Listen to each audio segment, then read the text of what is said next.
Hey everyone, this is Larry. Welcome back to Today I Feel Like. If you've been around my channel for a while, you know that I love time-lapse videos. And now I have an Atli Eon time-lapse camera. That's right, this is a dedicated time-lapse camera. We're gonna unbox it, try it out, and see how it performs. So let's jump into it, and here we go. All right, so here's everything that comes in the box. We have the user manual along with a couple of branded stickers. We have a silicone cover or case for the camera itself. It's a bit of a sleeve. We have the camera itself, and we have a UV filter that slips on the front of the lens. We also have a USB-A to USB-C cable. We also have an adapter there so that we can use the 1/4-20 thread when we have the sleeve on. And we finally have the mini tripod to use with the camera. So that's everything that comes with this. Now I just need to try it out and see how this thing performs. So I've had this camera for a little over a week, maybe two, and I've been shooting a number of time lapses with it. And I can tell you there's a few things that I don't like about it already. One is that you only get to shoot at 1080p. Now, if you are like the rest of us who have been living in a 4K world, shooting 1080p, the footage looks okay, but you want to be able to shoot everything in the native resolution that your timeline is, and having to shoot at 1080p when you're in a 4K timeline is not something that I look forward to doing. Now, the next problem that I have with this camera is a big one, a major one for me, one that is a deal breaker for me actually, and that is it has a focusable lens. The problem with that focusable lens is there's no way to tell when the lens is actually in focus, and that's because there is no screen on the back. Now, you are required to use the app with the camera, so you have to have your smartphone with you and use the app. The problem is it's very difficult to tell when your image is actually in focus and when it's out of focus. Now, there are some arrow indicators on the inside of the barrel of the lens there so that you can sort of tell which way to turn it.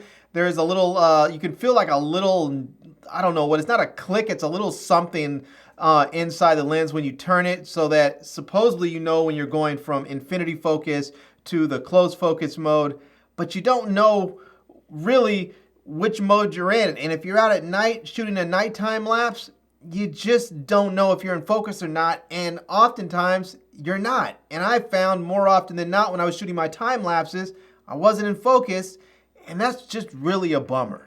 Now, if you are shooting indoors with good lighting and you're using that close focusing mode and you have a subject that makes it easy to determine if it's in focus or not, you can get some pretty crisp, clear images out of this camera, and you can shoot very long time lapses with it. I did shoot a time lapse of this watch here, and I shot it over the course of 9 hours, and when I was done, I still had about 30% battery life left in the camera, which is a really nice thing if you're shooting very long time lapses.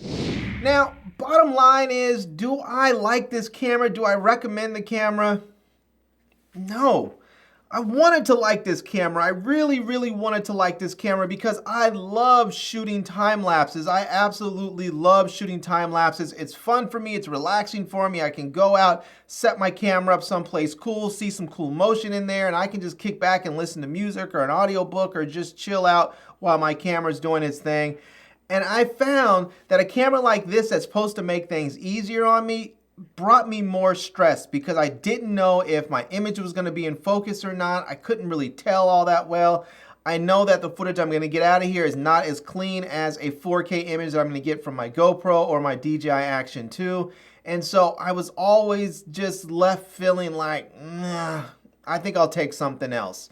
And so if I don't recommend this for myself, I can't recommend it for you. So I'm going to have to say this one's a pass. So now, can you find some uses for this thing? Sure. I mean, if you're somebody who's doing specialized time lapses and you need a camera that's going to be able to shoot for hours and hours and hours, or maybe days and days, this camera could potentially work well for you. However, you can get something like the DJI Action 2 and just plug in a power bank to it, and you can basically have the same functionality. As long as you have power to this camera, this thing will essentially run forever in its time-lapse mode. So, I mean, if I'm looking at the 4K footage out of this camera versus the 1080p footage out of this, I just can't in good conscience recommend the camera to you. So there you have it. I know there's a lot of people that are interested in this. They've been seeing it around online, so I will leave a link to it down in the video description so you can check it out.